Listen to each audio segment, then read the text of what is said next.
dudes, what's up? Figured, gotta fix the camera.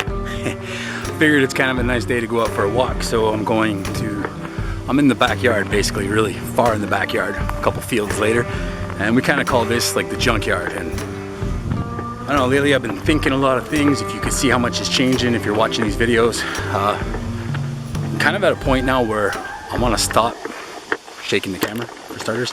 I'm gonna stop beating the crap out of my RX-7, I think. I've realized how much of a nice car that is and how much potential it's gonna have.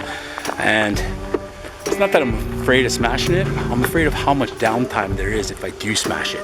Like, I don't know. And there's a bunch of other reasons too where I'm starting to think about not drifting that car. And one of the main reasons is I don't really fit in that car. James Dean, how you do it? I don't know. Please tell me. But if I put a cage in that car, there's not a lot of room between me and my head. There's not a lot of room between me, my head, and the roll cage. So if something does go wrong, I'm either trapped in the car or I'm getting really hurt. So I kind of feel like I need something a little bit bigger.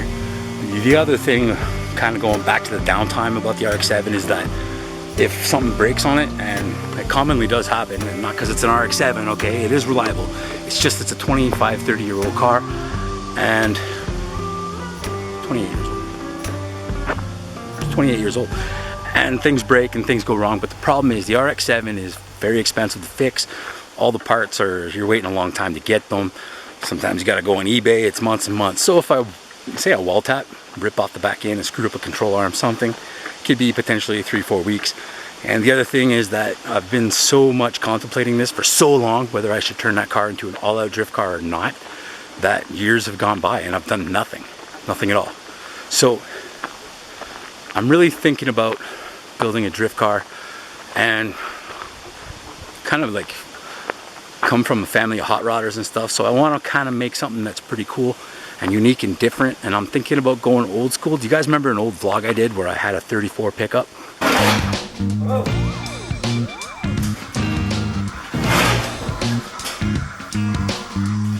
All right, so it's kind of a truck. What do you guys think? It's good? Something along those lines, like an old hot rod, a muscle car maybe. I'm back here today looking for inspiration, digging through old parts. I know I got some stuff back here. Not sure how much, but I got enough stuff to be able to get an idea maybe. Parts, I think I have old suspension parts and stuff back here. I got rims, tires, I got body panels from some cars, I've got old gas tanks, and really back here is like where the projects sort of come to, not die, but when they're too messed up to sell them and there's no inspiration to do anything with them, well, they could sit here for a long, long time. So let's go dig around and see what we can find.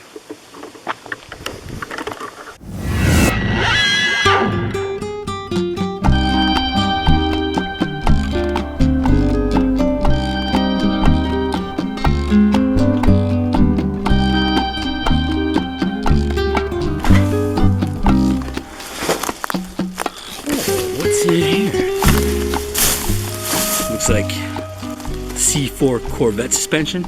I'm gonna have to get the truck for this one.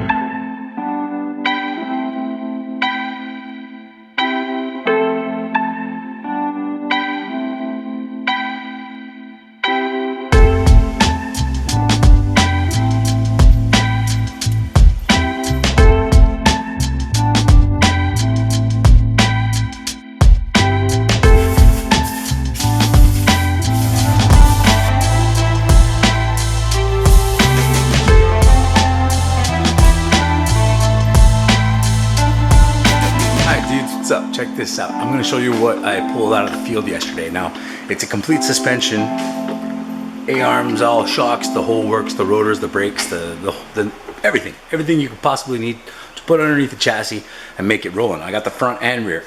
So what I'm going to do today is look over it and see how messed up it is. It was actually it was on a pallet and it was covered by a tarp, like top and bottom. So I mean, a bit of moisture got in, but it wasn't exposed to the elements and it wasn't in the rain or anything like that. And previous to that, it had always been stored in the garage. Looking over it quick, I don't think there's a lot of miles on it, but check this out. I'll show you guys what I got. It's the front suspension from a C4 Corvette. When I go to order parts, I'm just going to take a guess and say it's like 91. So, as you can see, we got brakes, calipers, the lines are there, A-arms, everything is all connected. Basically, somebody chopped this piece of frame off. I bought it off a friend who bought it off somebody else, who bought it off somebody else, so I have no idea where it really comes from. But as you can see, it's very, very complete. We've got a steering rack up here. Sway bars on it even. And then down below on the bottom part, I have a rear end. So this got trailing arms on it. It's got a mount up there. It's got some sort of pitman style thing. Almost makes me think of that Nissan Hikis deal, but I'm not really sure what that's for, to be honest with you. Diff cover. It's got ladder bars on the bottom. Look at complete. It's even got the cable for a parking brake. For what I got in mind, we are not using a cable for a parking brake. So I think that's a pretty cool setup, and it can pretty much bolt to anything if we can figure out how to make it work. So the idea for this is going to be, I want to build something different and something we haven't done yet, and it's going to be a race car and or a drift car, obviously. That's how I like to do it. So we're in a search right now for like some cool chassis, and I'll get to more of it later, but I got plans for this. And if you guys have been following long enough, you know I have a 66 Acadian. It's basically a Chevy 2 Nova, just like Brent's drag car. That's going to be another street car too, and I'm just not sure when I'm going to work on it. So right now we're checking this out, because that's potentially the first part to a new project. Let's check this thing out and see if it's good. So the tool you're going to need right now is this.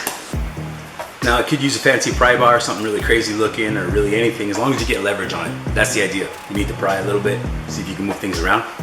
But I'm using this because if you have a car, you probably have this. And then I'm going to show you how to check for like bushing, slack, and ball joints and bearings and all that kind of stuff. And pretty much we'll just use this as much as we can so you can check it on your own. You could do it on the car. This isn't on the car right now, but we're going to use that to our advantage. First thing I'm going to check out is the ball joints on this side right here. So we get zoomed right in. Now, there's one right here and another ball joint up here. This would be your tie rod end. I'll show you how to check that in a second. But for right now, first thing we're going to do is put this in here, give it a little wiggle. Now if you see any slack in right here, this moves apart or together. When you're doing that, it means the ball joint's worn out. Same thing on the bottom, same idea. Get underneath it, get somewhere with some leverage. We'll do the same thing here. Try not to bust the boot like I just did.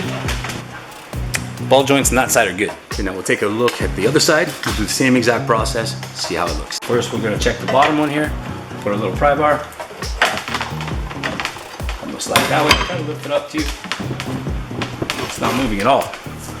Now we'll do the same thing on the top one. Put your bar in there. If there's any movement, any play, push down, push down. Shake it all around, you know. Ball joints look good. Next up, we're going to test those tie rod ends since we're right there. So I'll show you how to do it real quick, real easy. Now you can apply the same kind of idea, I guess, like one hurt. See how that's moving around using your pry bar. Or you can grab onto here, move it back and forth. Hear the oil sound? That's the rack and pinion. At least I kind of know it's still working. But go like that, jiggle, jiggle. There's no play. You can go this way too to check your bearing, but right now these calipers are kind of messed up and kind of seized on there. So we're gonna have to take those off to get those to kind of work. So let's check out the other tie rod end. Just grabbing it here, moving it back and forth like that. Same process, same idea. No slack there, no slack there. So I guess the ball joints, tie rod ends are good. So next up we got a bunch of bushings, end links, stuff like that. I'm kind of going to go through the same process. Now bushings are relatively pretty solid, like they're not going to move a whole bunch. So if you stick your bar in there and you start prying around and you find that like it's really easy to move your stuff around, like you just kind of put a little bit of weight and it moves, that would probably mean that your bushing's been dried out and it's kind of rotten and moving around. And well, if that doesn't do it, if you I mean, you'd have to have a reason to check that out. Like if it was making some clunking noises on the road or something like that. Very often a car with noisy front end when you hit little bumps, it's very commonly your end links. So let's start with the bushings on the end links first.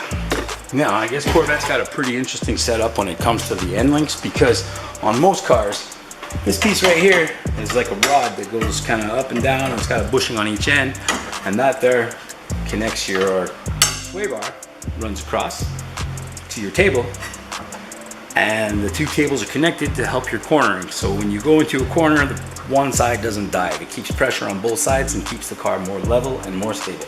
So we don't have to check anything on the bottom. This is all bolted in. These are all like, there's maybe a bushing in this little thing, but if it is, it's real tiny. And so there's one here. You put the bar in, we'll give it a little push, and that's super snug. I don't even know if this is the right way to do it, but I'm just looking for a bunch of slack. So that side is good. Backed up the camera a little bit. Now we got bushings down here. Do the same thing. It's a little tough to get in there though, but there's just a lot of room for leverage. You can kind of move it and push it. So I think the metal's moving more than anything. Try the back. I know you guys can't see it. Same exact process. You get in there, move it around, see what it does.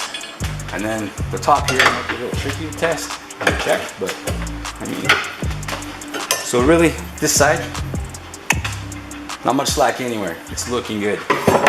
So not that you have to be told, but we're gonna check all the same stuff on the opposite sides. Check that, look at that, those are solid. Give a little, shoot me a little shake up here, a little pressure.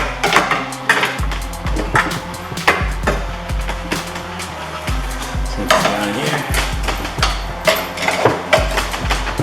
Oh yeah.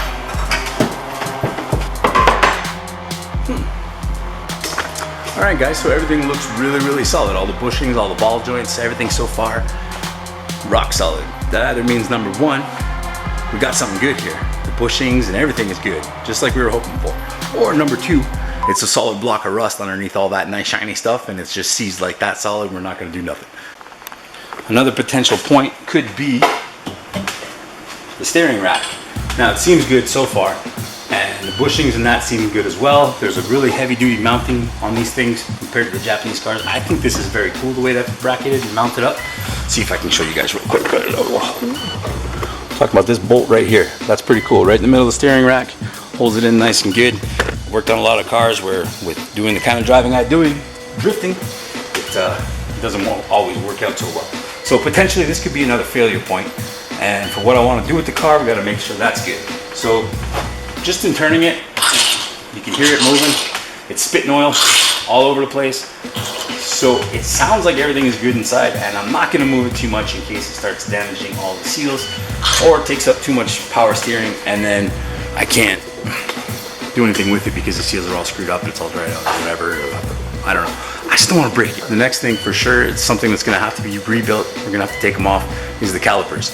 Now, I don't know if they're seized, but the brake pads are like pretty seized onto those rotors because it's been sitting around for a long time and it doesn't turn. Definitely another video is going to be how to rebuild calipers, but we'll get those off and we'll try to check the bearings inside.